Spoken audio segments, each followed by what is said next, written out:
we were working up in North Portland, and we got a call to come to a scene of a shooting. We arrived after the scene had been secured, and my partner didn't get out of the car, which was unusual, but it was unusual, but I didn't think much of it at the time. And when I went up to the scene and started doing the things that we do and we began to identify, I noticed that the person on the ground had the same name as my partner in the car. You know, he was Junior. And you can imagine how I felt. And I turned and saw my partner's face in the car, and I realized what was going on. His son's moniker was called Brain Damage. He was a blood who was notorious for shooting at the rivals, and this particular day he was killed. That finality of his son's death changed it, everything. These weren't little evil, demonic children that are running around. These were our family. These were our kinfolk. This was my community. And even today, after everything that's been done and all that I've been through, guess what? That young man ain't never coming back again. The finality of what this means.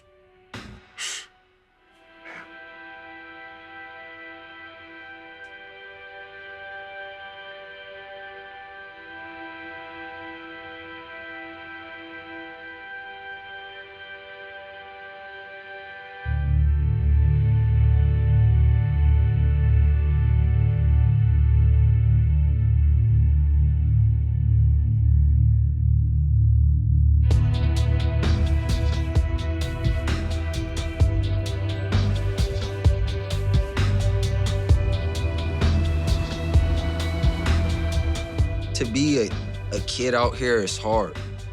Sometimes there's like shooting and stuff, but this is how North Portland is. Ghetto. The first shooting that I saw, it was my ex-boyfriend, and he got killed. I was raised around stuff like that, so I can see trouble. You know what I'm saying? So that's how I avoid trouble. They fight, they shoot at each other, they set your car on fire. Certain parts you would probably stay away from. I say we just face daily struggles. When I went to school at Roosevelt in the 60s, this was a terrific school, one of the top high schools in the Portland area. For us, families were tight. They were very tight. And you knew all your neighbors. You literally knew your neighbors. We were always proud that we were from St. John's. We were from Roosevelt High School. We made every point we could to tell people where we were from. Any adult could deal with us. You know, I had to go at least 15, 20 blocks out of my neighborhood to do something crazy because everybody knew you. No matter what you did, your neighbor would report back to your parents if you wasn't on track. Yeah. You know, if I wanted to write something stupid on the wall or smoke a cigarette or something, I had to go at least 15 blocks out of, and if somebody called my name out, Larry Bob, you knew. You knew. You was caught. You was busted. And there was no investigation in my community. My parents didn't do an investigation because adults already informed them of what was going on, and so they didn't have to come and ask me what's happening. There were men in our neighborhood. I mean, men. They were men that didn't take any gruff. If they said, you're not gonna throw trash in the streets, that's what they meant. If they said it's time to come home, that's what they meant. You know, but they were the same guys that paid for Little League uniforms, that sponsored, basketball teams. My dad went to every one of my basketball games, every one of my Little League games. And so when you have a neighborhood, which were many of these communities were intact until there was a breakdown between adults. Agreement. The family unit became less frequent than it was in the 50s and 60s. So I think that's what led to a lot of the deterioration of the student body and the school and the self-esteem that was going on in the past. That left an area somewhat unprotected. Gangs became a replacement for a lot of young people that wanted to belong to anything, something, anything. They didn't see it as a criminal enterprise. They didn't see the danger. They saw it as simply their family, but it wasn't. For some of them growing up, some of the men had left. Some were in single families. My dad wasn't around much, but when he started coming around, when I was 3, he got shot at Woodland Park, so he's really not around. He's deceased since '96. And I think that's part of the thing that's missing in a lot of these children's lives. It's the poverty of the lack of intimate relationship with positive adults, man. They're just not around them. But my house, it's just me and my brothers. Yeah. My dad made my brother my legal guardian. I think one of the things we don't understand is the culture that develops in some of our poor neighborhoods in our country. The majority of these young men who are in trouble, who are involved in gangs, who murder and are murdered, are without a male figure authority in the home. I mean, that's a matter of fact that nobody argues anymore. It used to be a discussion about it, but today, nobody argues that. So suddenly, when the Crips and the Bloods come up from Los Angeles in the 80s, looking for a toehold in Portland, it's the Roosevelt neighborhood they end up in. So we were totally unprepared for this whole thing called gangs, why youth would join gangs. And so when it began to happen, you know, the denial came in stages. We were unprepared for dealing with our own children who would be attracted to gangs. And Portland's first gang killing, it turns out, is a kid named Ray Winston, probably gets shot to death quarter of a mile from Roosevelt High School. The death of 17-year-old Joseph Ray Winston has left various neighborhood organizations intensifying their efforts to find solution to the gang problem.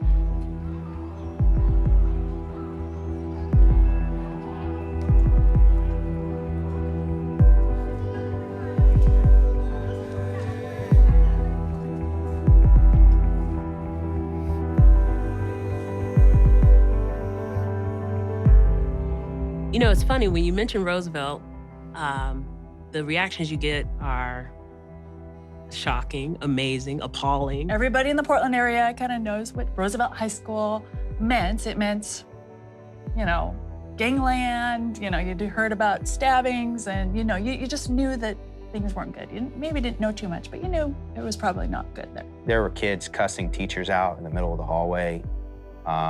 There was a serious gang issue here. There had been a few murders just recently of kids here in the area. Probably 1 out of 7 kids at Roosevelt is homeless. Most of the kids who could go to school there, the best families have the freedom in the city of Portland to take their kids to other high schools. And they take their kids to other high schools because Roosevelt is largely a collection of the kids who've been left behind, who've been abandoned on any number of levels. It's a lot harder to give a kid instruction if they're hungry, if they're couch surfing, if something happened in their family that's really, really devastating. I mean, Roosevelt High School, last report card, you know, our 3 small schools were ranked the 3 lowest performing schools in the state of Oregon. People are very, very clear in some cases. I don't want my child going to that school. It could have kept going down the path it was going, and I would say if that would have happened, it would have been on that shutdown list that happened last year. What I saw was injustice, but the way injustice affects our kids by making them feel devalued and unimportant and not significant. And I thought, that has to change. With a declining population, Portland Public Schools, I think, was faced with the choice of having to close some of the schools. And yeah, I think Roosevelt was on that short list. It's not on the short list now.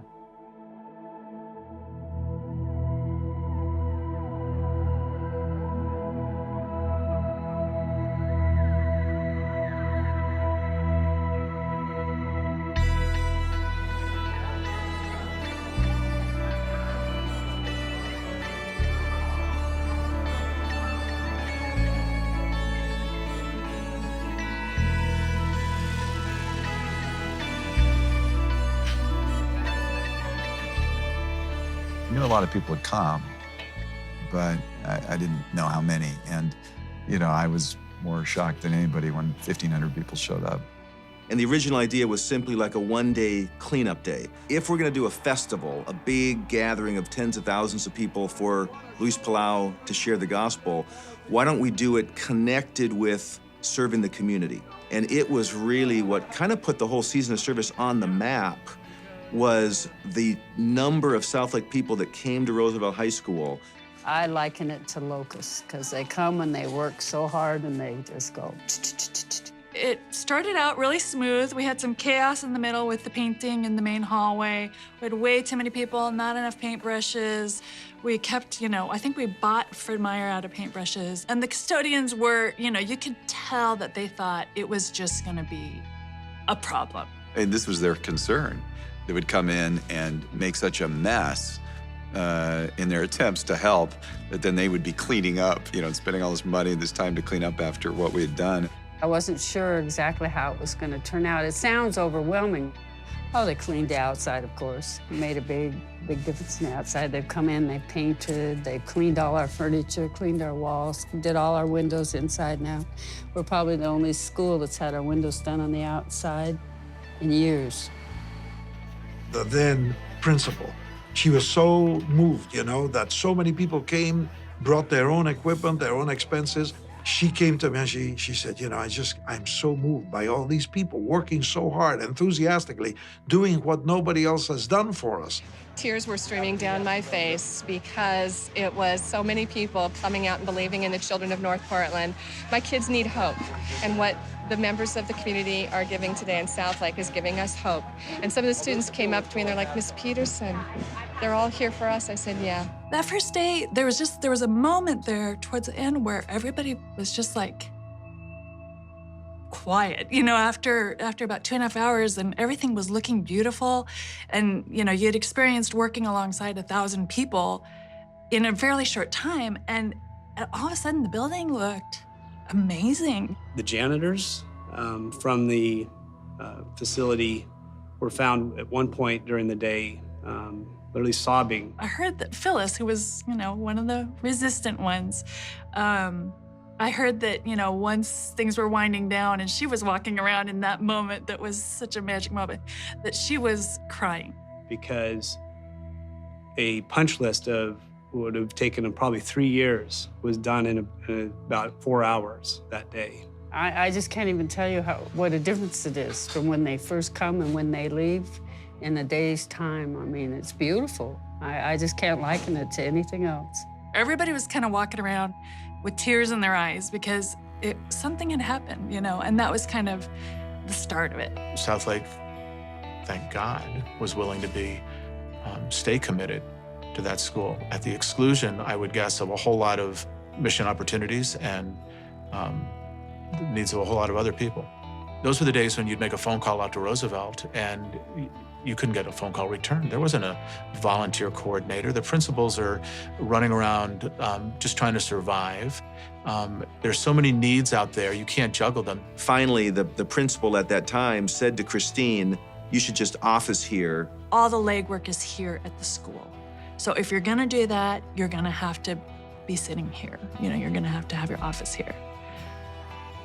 And I thought, well, now that's interesting. Is that separation of church and state? I wasn't sure if it was an issue or not. That was my first thought was, As far as I'm concerned, that business of Southlake Church having an office in a public school, I don't think has ever happened in history.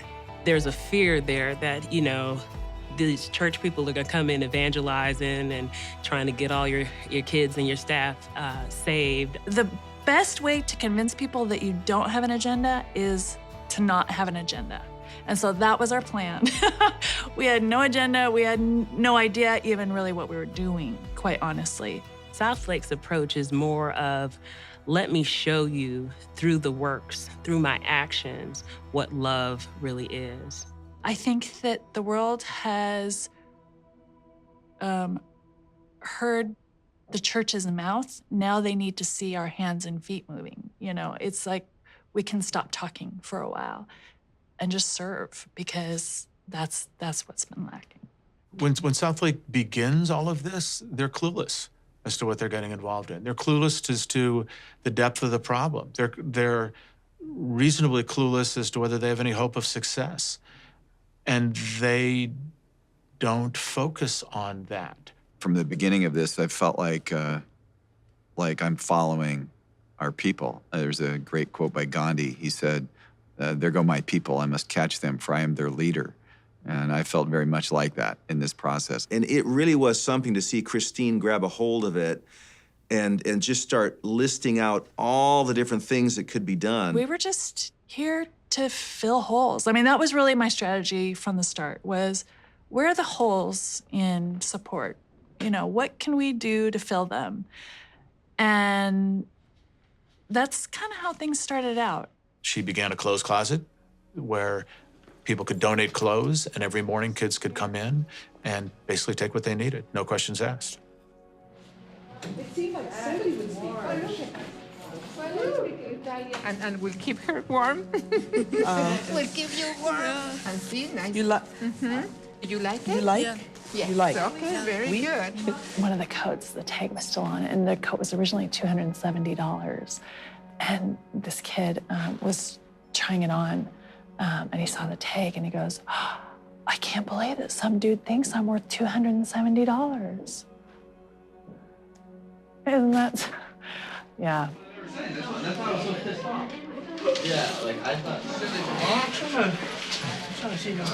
When it was cold outside in the winter, a lot of people didn't have coats. I didn't. I came and got me one. I was warm. This is for students that are in need of materialistic things. 3 weeks ago, my dad, choked me.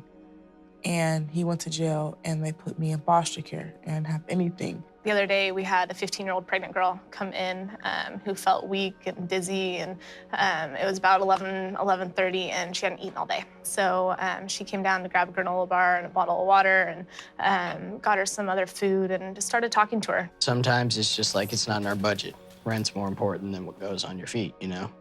So I come here, and I'm like, hey, you guys got a pair of sneakers? They got shoes and flip-flops and workout stuff. Oh my goodness, what don't they do is the question. They give you clothes, food, deodorant, toothbrush, toothbrushes with the little tongue things on there. We don't give out anything that wouldn't make them have pride in themselves either. We really try and have the donations be really good quality stuff. It's like a provider. They're like big providers.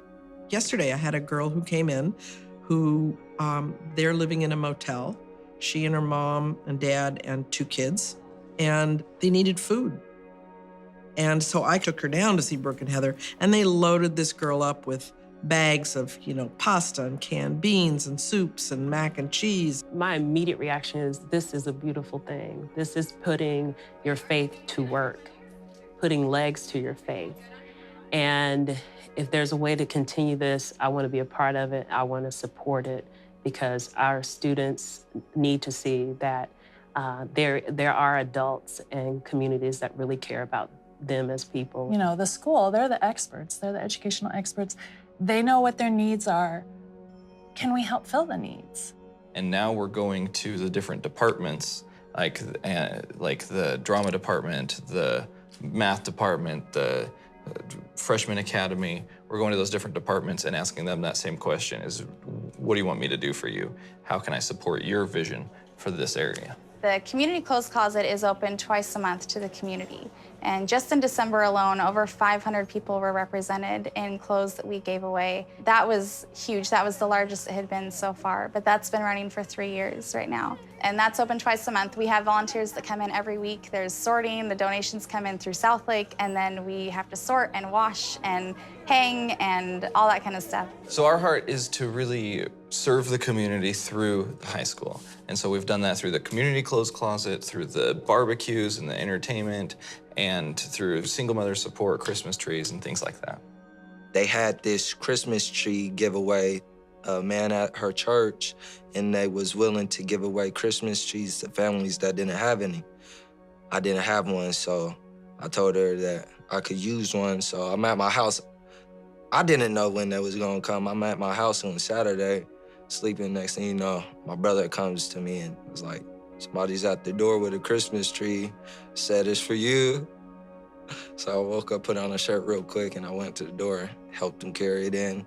Our house was like low-key empty, cause we ain't have nothing, but when the Christmas tree got there, it just filled it up. It made the house look like a house, and Christmas was a good Christmas.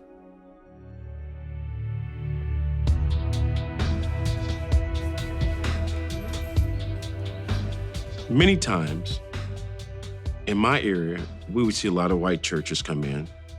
And of course, they would do the camps and different things. And you go for a week and, they give you your little Bible and you have some Bible verses and you wouldn't see them again. Kids would make that comment. Are you going to be here tomorrow? Are you going to be here next year? And I really had not in my past had kids ask that personal kind of a commitment thing. But I think maybe because of their experience, they had a lot of people coming in and out of their life. One of the things about the suburbs is we're nice. And I did a study of the word nice once. It comes from a Latin word meaning to ignore. And we are good at ignoring a lot of things. You can't build a relationship with me in 1 week. We can build an acquaintance, but we can't build a relationship. A relationship is built over time. I think that they expected us to leave. I don't know why, but I think that this community is pretty accustomed to programs showing up, wanting to change the world. We are going to change the world. It will take 18 months, and then we will be gone. And then they're gone, and the world hasn't changed. South Lake's giving a lot to us, but I also believe that they are learning a lot from us about the realities of being in the education system in an urban district and what partnership in a respectful way looks like. I have honestly learned more from them than I feel like I will ever be able to give them. They have completely changed my life. We're there to do the work because the kids are worth it and the need is there. I've never seen anything like it. I hope more churches will emulate what South Lake's doing. I think that it's a model that needs to be used around the country for how to build up struggling schools, because schools are the center of the community. And I know that there's supposed to be a separation between church and state, but the bottom line is, no matter how hard people try, God is love, and you can't stop people from loving people.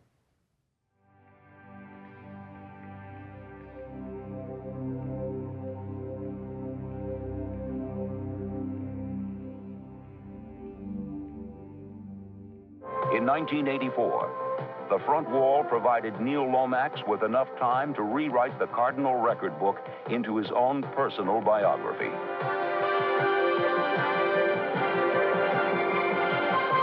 I think Neil's involvement started when we had a day of service in June. The whole church went out to Roosevelt High School and did their day of service, their afternoon of service. Well, Neil had never been to anything. But the next day in church on Sunday, we were celebrating it together, talking about it, and something happened in Neil. I just kind of felt an urge that I need to go help, and I need to do something. And I don't know really what that means, but I knew for sure in my heart, my gift is football.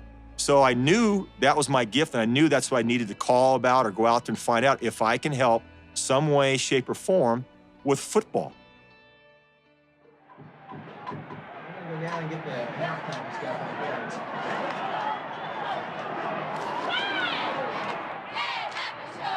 Oh, come on, guys. Hey! Well, when I played my sophomore and my junior year, we lost all our games. Roosevelt's known for losing in sports, everything. They don't have a winning record. They don't have a history of winning pretty much anything. Well, I mean, as an athletic program, Roosevelt has been basically pretty bad. When I was growing up, nobody wanted to go to Roosevelt and participate in their athletic program. I got the job July 6, 2009.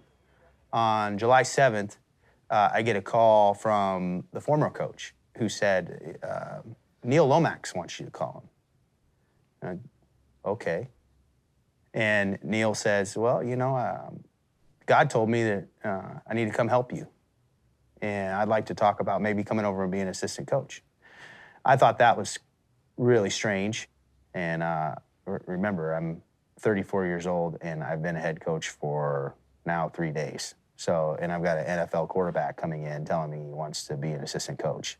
I just remember going to Starbucks with him there and just having him almost try to convince me, do you really understand what you're getting yourself into? Well, I think that he was shocked, first of all, that the kids didn't have any idea who he was. They had no idea who Neil Lomax was. You know, and he's thinking he's gonna walk in, he's gonna be this NFL quarterback, and everybody's gonna go, wow. You know, and I told him, Neil, they're not gonna care who you are until they know you care about them. They are not gonna care. And I still think he thought it was gonna be different than what it was. You know, one summer session, you know, we're talking about, you know, NFL and football. So you guys even know who I am? They no, they know who I am. And so I'm like, okay, I got to start back here. I got to actually show them my card, you know? So actually, I think I had a card. I gave this one kid my playing card. Oh, it's cool. It's in color and everything, you know? I'm like, oh, man. He gave it to me. He gave me a card, and then I was just like, I was like, after I got that card, I was like, okay. He only had like one YouTube like film, so we're like, okay. We saw him throw like one little bomb, like, you know, down the sideline to a wide receiver for a touchdown. And plus, he played like a long time ago, so nobody really even knows him. It was tough because he comes in and he's got this expectation that he's going to coach football, and that's not the case. You know, I clearly remember the first day he comes into the weight room. He's looking around, going, "My God." First of all, these kids don't know how to lift weights. You know, they're having a side conversation, and here I am trying to direct traffic, and I got hired just a few days before, and we're just trying to bring some structure to what we're doing. Then we go outside. It was like these kids had never played football before in their life. This is high school football. You know, you're expecting these kids have been playing since the 3rd grade. We had to teach every single drill like it had never been done before. I'm talking the most basic drills. At the beginning, Neil had a lot of work to do with his attitude. I really felt I can help these guys out win. And I went there with the right motives. I really did, because I wanted to help and I wanted to see where they can use my gifts. But I got to admit, deep inside my competitive spirit, I want to win. He's a pit bull. There's no question. And the leash comes off when the lights come on. It's stay. Tell Uriah, stay. Stay. Damn it. God dang it. Get on the ball. Shaq, get on the ball. Get on the ball. Ball! On the ball! Hit the 0 outside. Hit the 0 outside. What are we doing? It's a 0. What are we doing? I mean, everything we tried to do, it just looked like you didn't practice. Did you even work on this stuff? Do you even draw it up? Do you even have an idea? Who are these coaches? That's the questions I would ask. And I'm sitting there going, well, I'm one of them. And I'm going goofy up in the box calling a certain play. It's just simple execution that a 5th grade team could run. Crack. He's got a crack. He's got a crack. Get Uriah out wide. God dang it. Because I think in Neil's heart, he still thought that he was going to be able to work the magic. I found out this is way more broken than I ever thought it would be. What's he doing here? It's gun. What is Uriah doing here? Near, David! Near, David! God dang it! He doesn't like losing, and I like that about him, though. And at the end of the day, he's a big teddy bear. He's a lot more bark than he is bite, and he'll tell you that. But he does plenty of barking in the box. Because I had to start dealing with myself. I thought I really came with the right reasons, and I really didn't at times.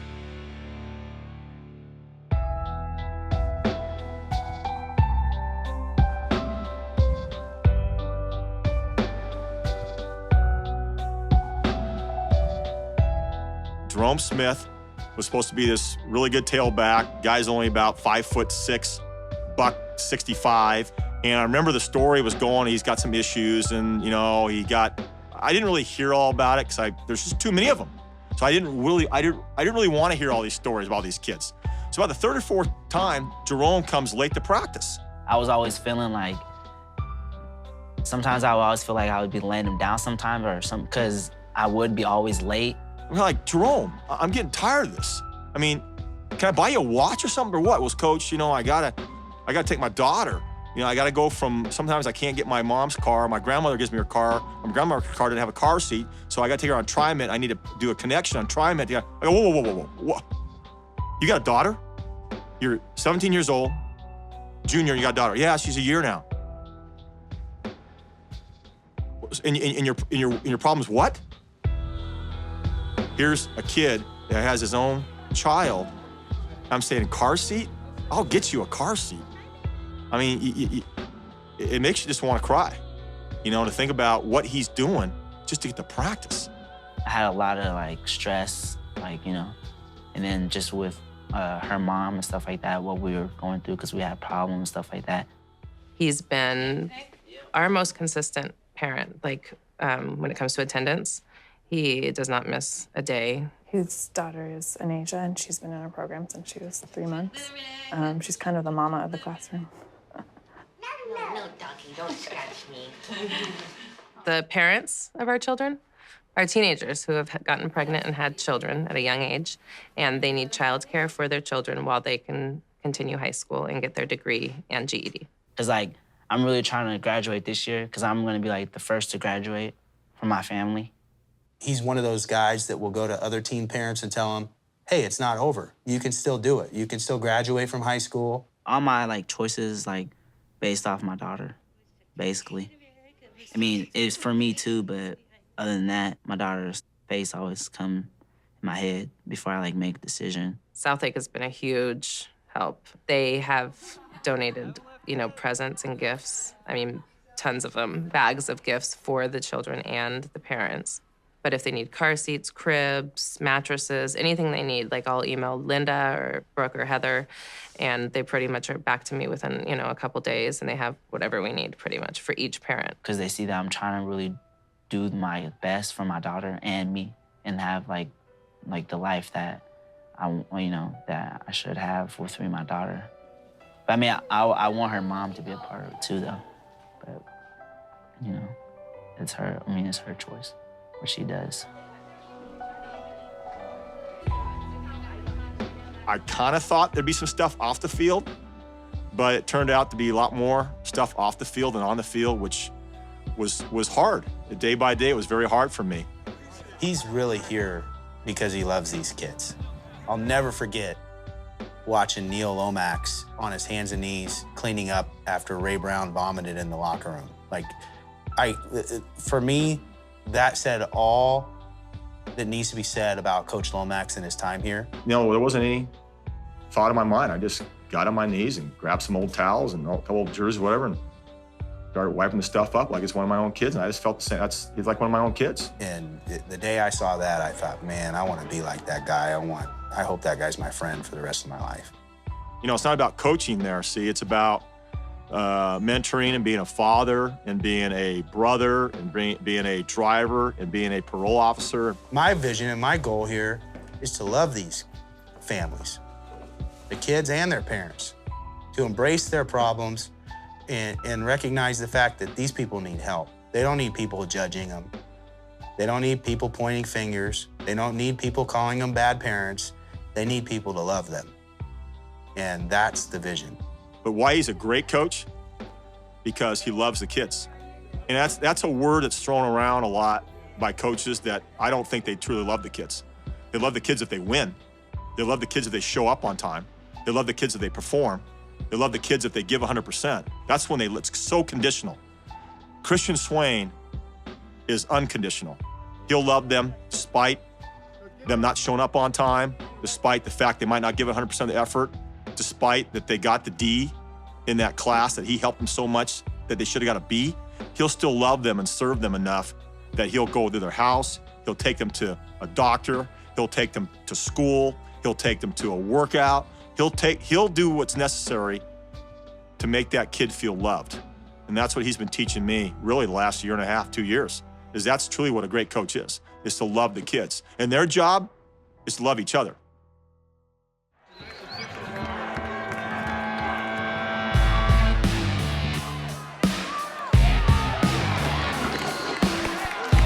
I have never seen a player in all my life, and pros to college, high school, dominate a half of football like he did.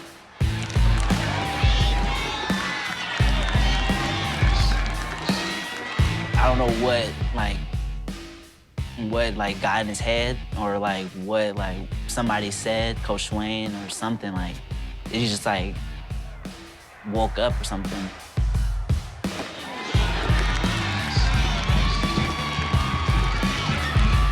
talking about a winless football team, and suddenly, against a team that's much better than they are, the whole balance of power is being changed by one kid's play. Park Rose's offense cannot move. All of a sudden, he's chop blocked. I'm not saying it was purposeful. One kid stands him up, another kid rolls down on his leg, and he's done for the year.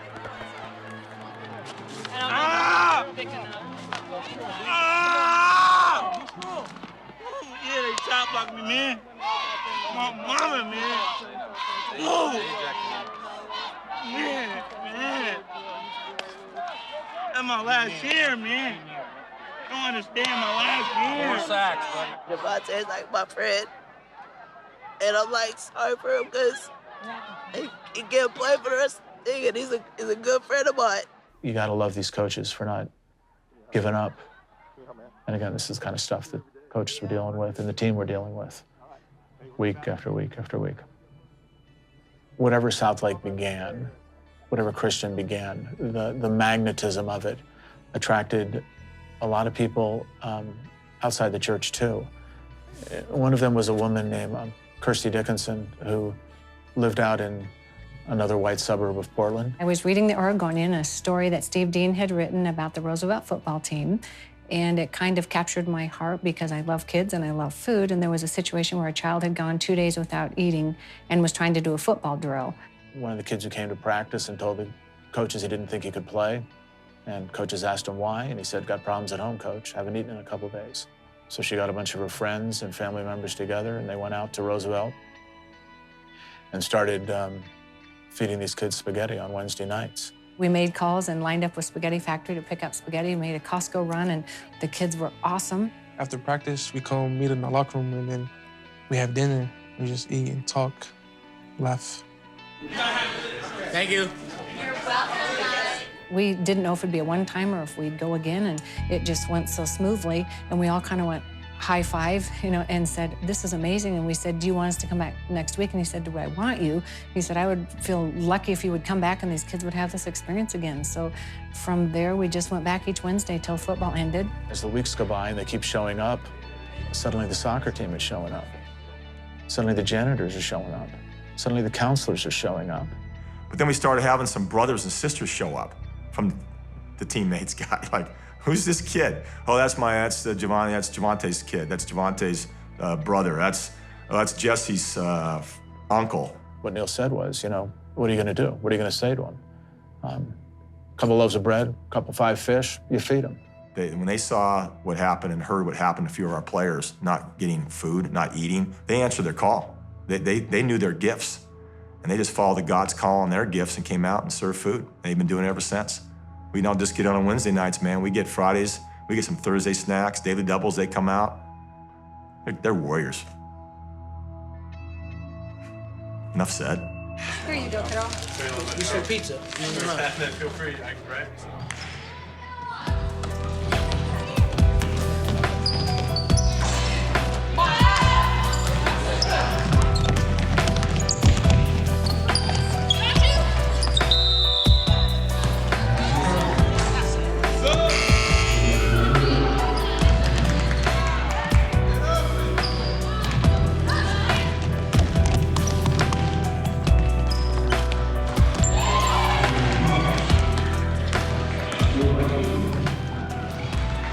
I was looking at a girls' box score, and I noted that out at Roosevelt had lost to Jefferson in girls' basketball 88-10. So there's 10 girls left, 10 survivors left in that girls' basketball team.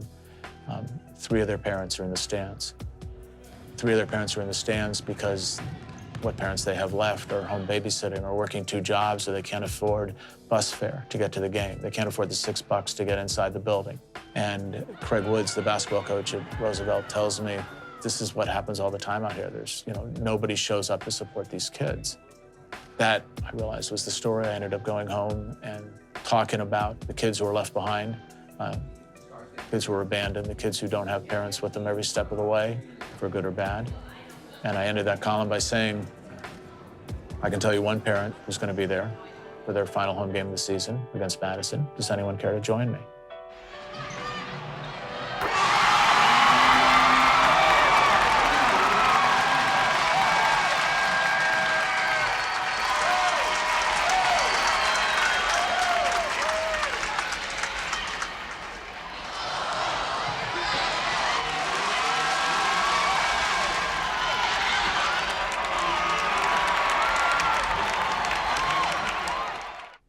the response to that column was immediate and pretty amazing. We weren't expecting a lot of people like usual.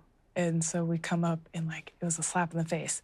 Whoa, people filled our stands completely. When I got to Roosevelt, there were 1,600 people in the gym. First night I went out there were 30. Now suddenly there's 1,600. It was so big, so many people that's never showed up to a girls' game like that. It was so many people that they said that they almost had to stop letting people come in.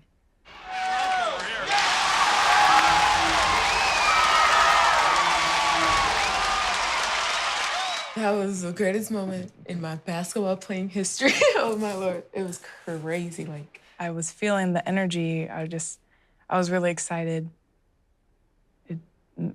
I'd actually admit to showing off, kind of. They lost, but for once, they were in the spotlight. For once, they were the show. For once, they had 1,600 people cheering everything they did. myself, I don't think I've ever played any harder than that day. Just the energy and the positivity from like all those people that were there, just cheering for us was like amazing. Wow, you know, this many people. Heart went out just like my heart went out to these kids. I think it convinced a lot of them to come back and believe that things were possible at Roosevelt they might not have thought before.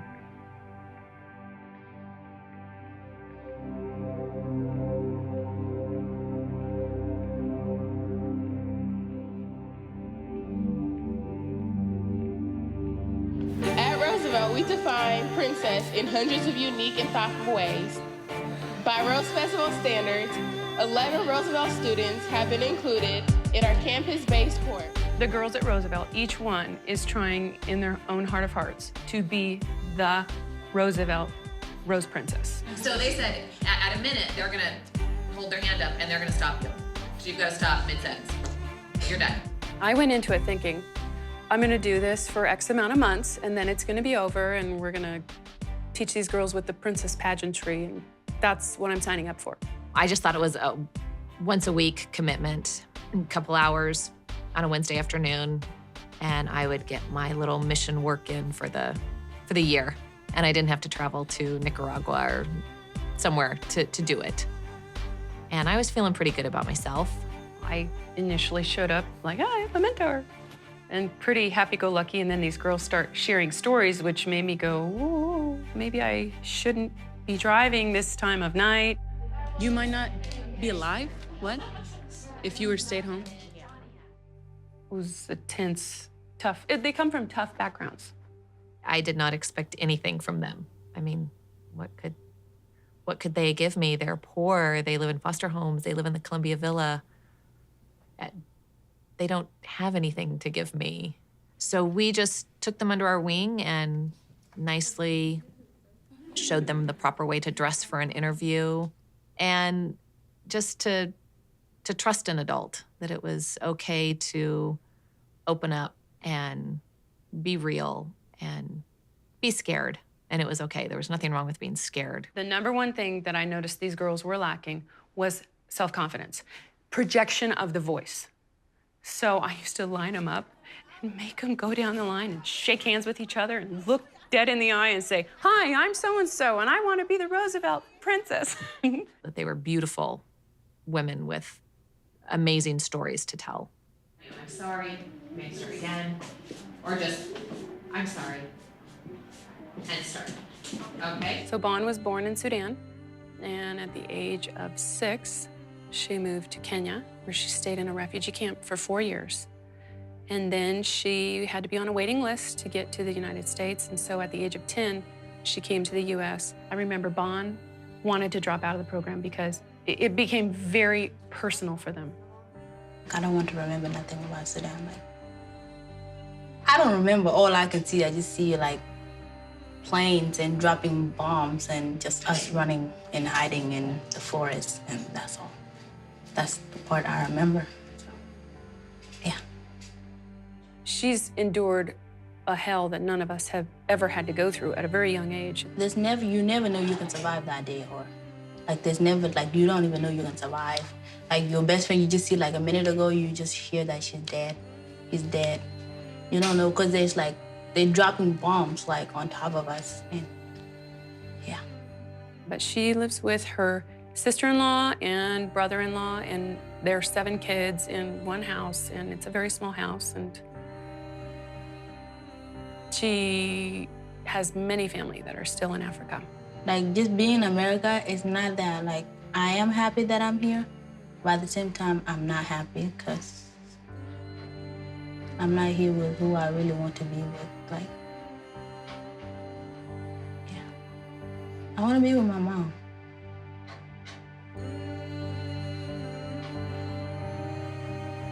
But she's not here. And there were lots of tears. And I think another reason why the voices were so shaky was because it stirred up so much emotion in them that they weren't expecting.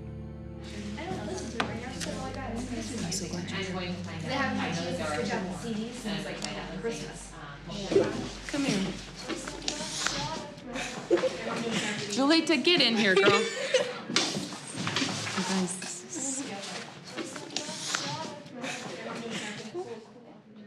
It was a team effort to get her back on track. Hi, my name is Bobbio. I felt happy that I did it, even though I wasn't chosen the one, but like, I met a lot of people. It turned into so much more than about winning the princess crown. All the girls were rooting for each other. They were all watching each other practice their speeches and helping each other. I came out of it just with 6 more daughters by my side. There was like this motherly nurturing from them, and like the girls could pretty much talk to them about whatever, and they were there to listen, and just, it was like a close bond, like from the get-go. That's what I really liked about it. They loved me. They gave me so much love in return. And here I was just giving them 2 hours on a Wednesday. And they would call me, and they were just so grateful. And they were getting me through the hardest time of my life.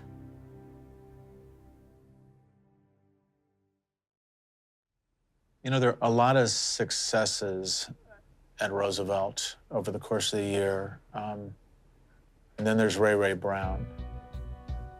You know, Ray Ray is a 300-pound guy, offensive lineman who has all the talent in the world, and almost none of the motivation. He got shot right before football season. Gang stuff. We was walking back from the store, and they said something. They said something that caught my attention. And so I turned around, but when I turned around, I didn't see anybody. So I turned back around, and then they started shooting, and I got hit in my back, and I ran into the house.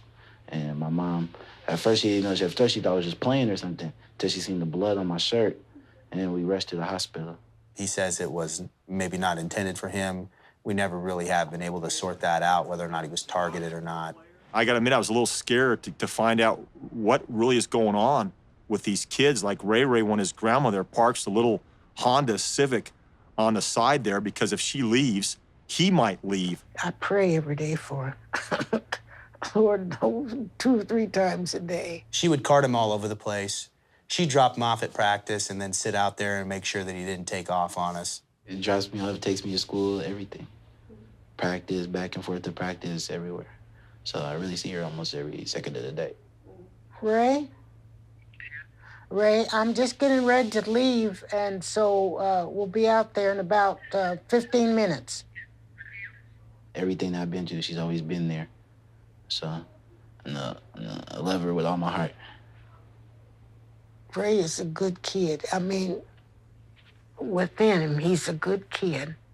But it's just that he doesn't stop to think, and he thinks everybody's his friend. There was one time a Christian said to me, you know, my job out here isn't necessarily to win football games. My job is to keep Ray Ray Brown alive. After talking to Coach Swain, he kind of put it out there for me, like you only have 2 options. You're only going down this road or this road. And, you know, life is, you only get one life. So, you know, you got to make the right decision. One of our little side projects was he was going to go to the Oregon Youth Challenge boot camp, which he could regain 10 high school credits be back on track to graduate, learn some discipline and some structure.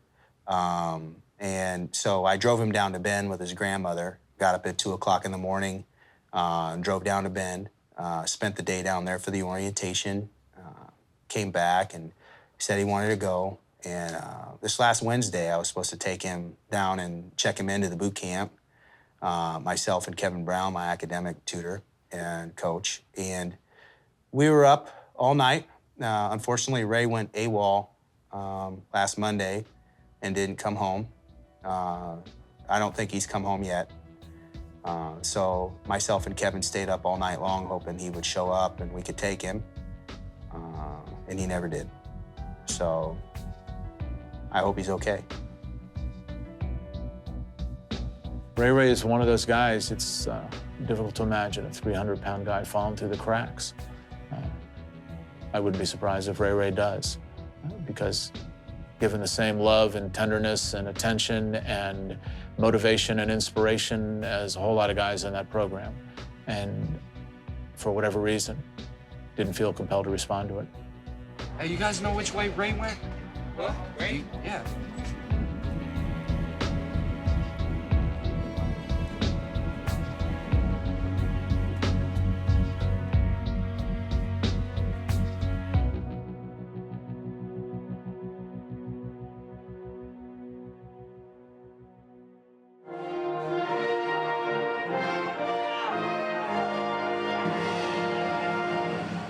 Year 2, we made quantum leaps.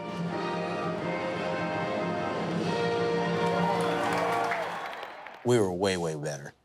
So it was fun. And all of a sudden, we got Seaside coming up. I'm looking at Seaside on film, and I'm just going, this is going to be it. We got to get the Haka ready, because it could be check marked for the box of under W, and that's a good thing. It's a lot better than that L box. Outside, let's get outside. Coming for the new season for my senior year, we lost games, but they're close games, not like 50-0, you know, like it used to is. There we go.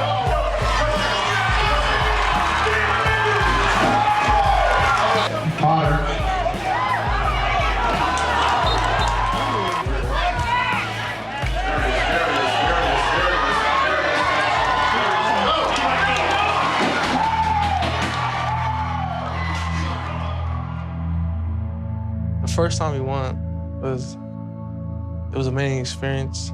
We were just hyped up because we haven't won games since 2 years. We broke a 21 losing streak, and it just felt good to win. And to see the players do the haka, the victory dance, the victory war cry.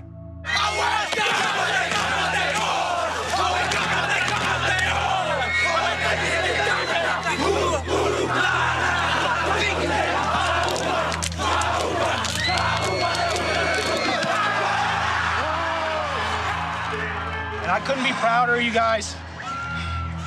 You guys did what you had to do to win the game tonight. And you never gave up on each other. No matter what people said in the building, no matter what people said out in the community that weren't associated with the football program, you guys stuck together. And I could not be more proud of a group of young men. I've been waiting for so long to see the smiles on your faces after a victory. That first win against Seaside, you know, for me, it was obviously my first win as a head coach. So it felt really good. Just to see Christian Swain's face, to see Coach Swain's face. I love you guys. Love you too, Coach. Enjoy it.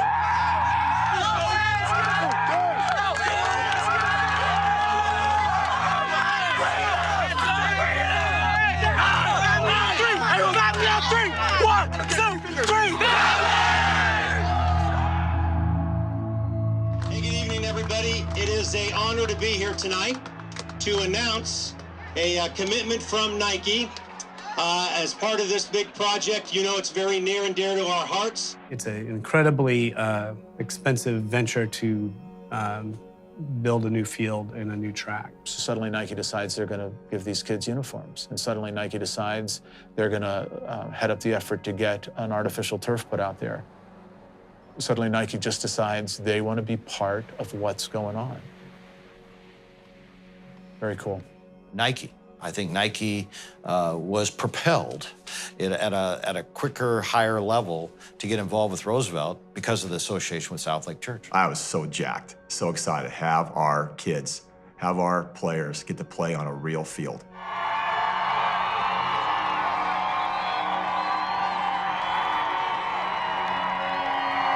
It was more than a game. It was just so cool to see the kids' eyes light up and to see all of a sudden you got, like Joe Becker from Friday Night Lights from KGW with a helicopter coming down. Sam Adams, the mayor's there. The superintendent of the schools is there. Representatives from Nike are there. Everyone was there. The alumni, the faculty, the students, the South Lake Church was here in full force. All of these groups come together has done something that none of us anticipated. And I feel like this was one of the things where after a while you just kind of get out of the way, you just let God go. It makes the kids feel like, people love and support them. Great stuff. Go Riders. What a night. Fantastic night. Homecoming was a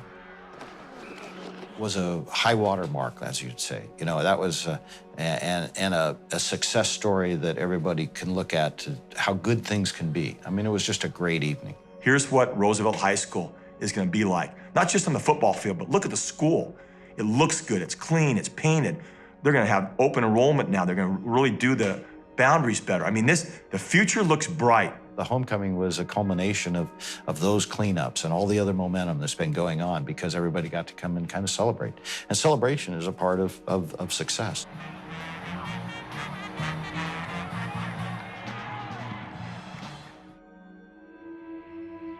I've spent a lot of time out of Roosevelt, and I still have questions about what's working and what's not. The depth of the problems out there are so significant. Roosevelt is not gonna change. Let me say this. It's not gonna change in 6 months. It's not gonna change maybe in a year. It's never done. I mean, it's each year provides a different set of challenges. And certainly each year has provided quite a few successes, which everybody feels good about. And that feel good, I think, creates the energy to take on the challenges. Well, South Lake isn't saving Roosevelt. It's not, Roosevelt's got to save itself. And Roosevelt is saving itself, but it's getting help from lots of outside partners to do that. And South Lake is a key, integral player in that help. To be involved there just for the short term is totally not acceptable.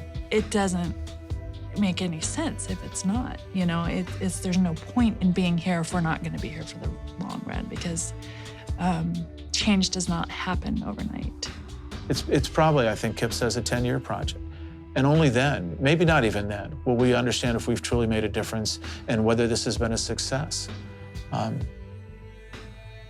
If it's not a success, though, it's going to be a magnificent defeat. I used to do game conferences, and everybody want to know, in the end, what's the solution? How are we going to handle it? I said, build front porches. That's where my mother used to sit. We used to sit out on the front porch. We didn't even have a backyard. And my mother ruled the community from the front porch. Anybody walking by, anybody coming through the neighborhood, my mother was on them. Hey, who are you? Where you from? Who are your people? There was a sense of ownership. There was a sense of belonging. There was a sense of community. We've lost that. There's no reason why that neighborhood couldn't be revitalized if it could build up around a quality high school. Roosevelt is a place to believe in.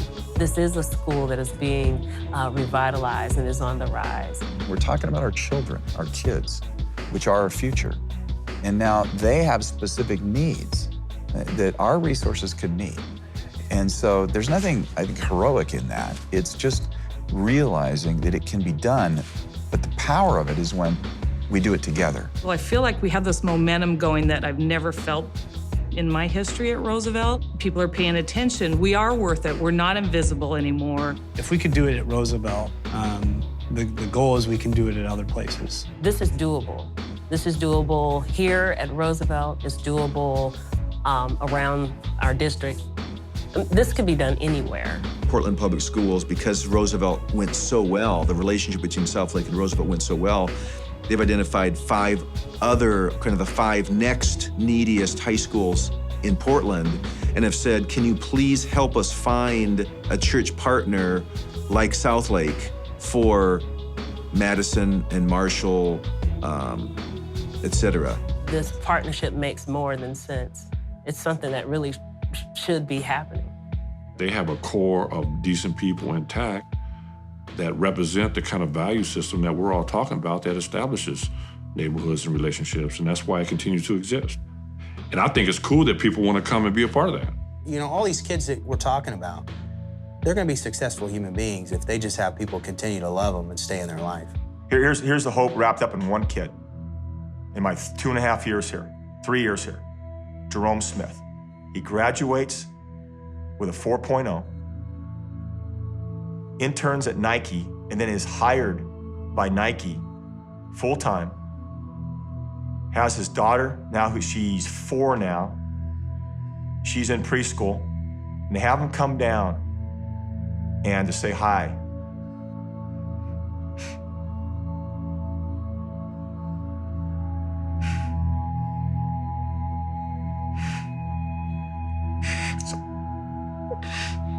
It's a beautiful story, I think, of a church showing up just to support an underserved school. And I think we're going to look back a couple decades down the road and suddenly say, wow, look what's going on in St. John's. And when did this begin? When did the turnaround happen? I remember when this was where the Crips and the Bloods hung out. I remember when the school was failing. I remember when, 1 out of 7 kids at Roosevelt High School was homeless. When did all that change? Well, it changed when Southlake showed up. It changed when Christian Swain showed up. It changed when Kirsty Dickinson showed up to start making spaghetti for these kids on Wednesday night.